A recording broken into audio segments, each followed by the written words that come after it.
Nous allons passer à la deuxième excavation. En cet endroit, les Gallo-Romains ont également pratiqué de l'extraction. On arrive à discerner également leur travail très régulier et on peut voir des traces d'escoudes dans les tranchées aménagées pour tirer les blocs.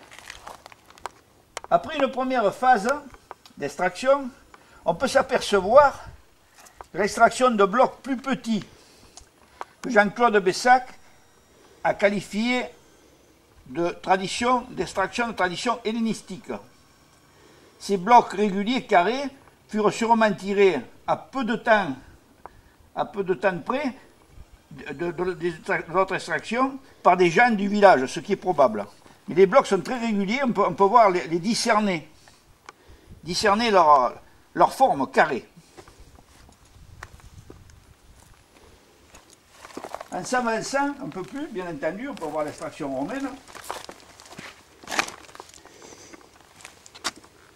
Tous ces blocs sont d'extraction gallo-romaine. Là, vous avez une empreinte bien typique où Jean-Claude Bessac a reconnu l'utilisation d'une escoude à deux dents.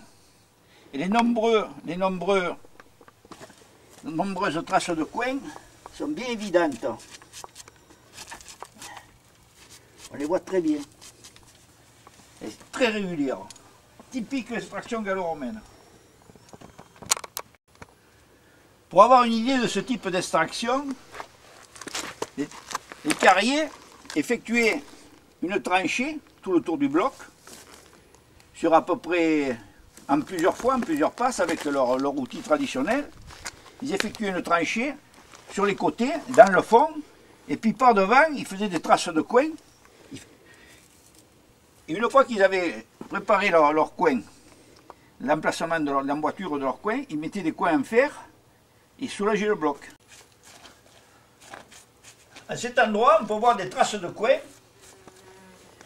et sur les bords, les traces d'escoude. Le bloc de ce bloc qui avait été ceinturé par une tranchée et on a pratiqué l'extraction après avoir fait des saignées pour introduire les coins. On les voit très bien. Ce bloc a été loupé. Il a été en partie, il a dû être récupéré en partie, mais il s'est révélé de mauvaise facture. Comme on peut le voir, il est tout fissuré. En cet endroit, nous nous trouvons devant de l'extraction gallo-romaine typique. On peut remarquer les fronts rectilignes et bien organisés. On voit encore devant nous quelques traces de coin ici et ici. Nous nous trouvons face à l'extraction du puits le plus profond. Nous avons de l'extraction gallo-romaine et de l'extraction médiévale. L'extraction romaine se discerne facilement dans des blocs extraits de façon régulière que nous pouvons situer en cet endroit. Les traces ont été étudiées et se révèlent être gallo-romaines.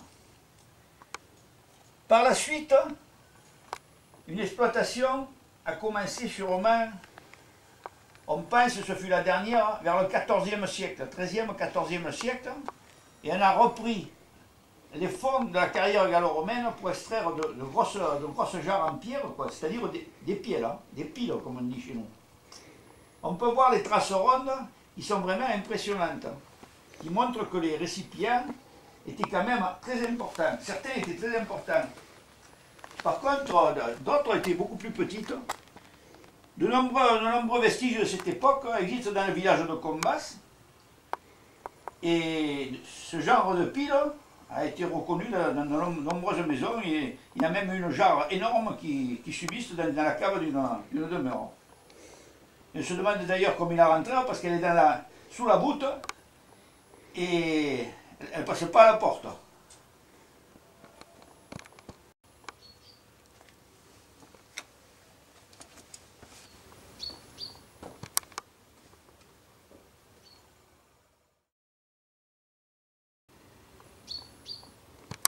Ce puits de carrière retient très bien l'eau, ce qui montre la bonne qualité de la pierre. C'est peut-être ce qui a poussé d'ailleurs la population combassole à venir extraire des blocs ronds pour faire des récipients pour mettre l'huile sur eux-mêmes. Parce que cette pierre n'est pas poreuse, elle est d'excellente qualité. On a pu voir dans les nombreuses jarres que se trouvent, jarres ou piels, comme on dit à Combasse, qui ont contenu de l'huile, qu'elle n'était pas poreuse. Alors que la pierre de Pondre, par contre, était poreuse pour l'huile. Il est venu un jour où on a arrêté l'exploitation. Et lorsque la découverte fut faite, tout était comblé. Le remblai comblait tout, pratiquement tout. C'est pour ça qu'on n'apercevait pratiquement que très peu de traces en surface. Il a fallu que ce soit un maçon qui arrive à se rendre compte, qui connaissait la taille de la pierre, qui nous a prévenu, nous dire, c'est des carrières. La durée dans le temps nous renvoie à la hauteur des remblais. Ce qui est évident, c'est que sur une première couche de remblai, qui représente peut-être l'extraction gallo-romaine, après un abandon d'un temps indéterminé, les charbonniers installèrent leur lieu de charbonnage au-dessus. Par la suite, de nouveau, après reprise de l'extraction, une autre couche de remblai recouvrit la charbonnière. Ce qui montre dans le temps l'évolution de la carrière, jusqu'à une époque où elle tomba carrément dans l'oubli. On peut voir sur cette petite avancée qui sépare les deux carrières, des blocs qui ont été déposés lors de la fouille. Ils ont été déposés là pour éviter les vols, bien entendu, parce que c'était chose courante que certains individus viennent charger après, durant les fouilles, ce que les fouilleurs sortent sur le côté. Alors on peut voir, c'est de nombreuses formes rondes. Alors, y a-t-il des loupés? Sûrement. Peut-être d'autres furent abandonnés, mais on s'aperçoit que souvent, il y a des fissures dans les blocs. Il est en fait certain, c'est que parmi ces blocs parfois cassés, certains furent récupérés et utilisés sur Combasse comme beutarode, c'est-à-dire comme buteaux dans les angles des maisons ou aux entrées des habitations pour rentrer le matériel. On s'est aperçu que des piles, des récipients avaient été creusés sur place et puis cassés. Les morceaux ne se trouvent pas là, ils ont été récupérés. Et on pense aussi qu'ils firent beaucoup de moulins à sel. Parce que pratiquement dans chaque maison du village, comme dans d'autres villages, il y avait des moulins à sel, constitués de deux parties. Et souvent, ils sont en pierre de lin, une pierre qui se prêtait pour faire ce genre de matériaux, quoi.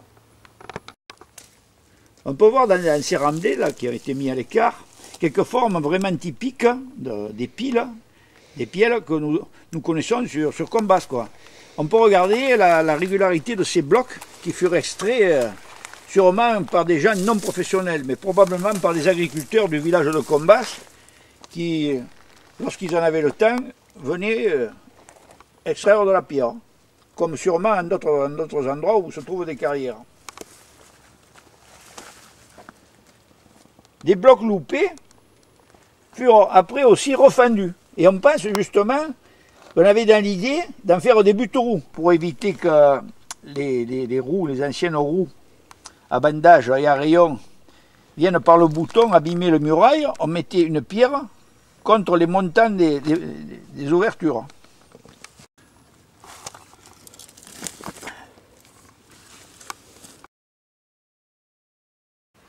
Il y a une dizaine d'années, dans cette carrière, au milieu, dans le petit buisson que nous pouvons voir, a été observée une magicienne, autrement dit une sagapédo. Elle a été photographiée, mais hélas, la photo a disparu depuis.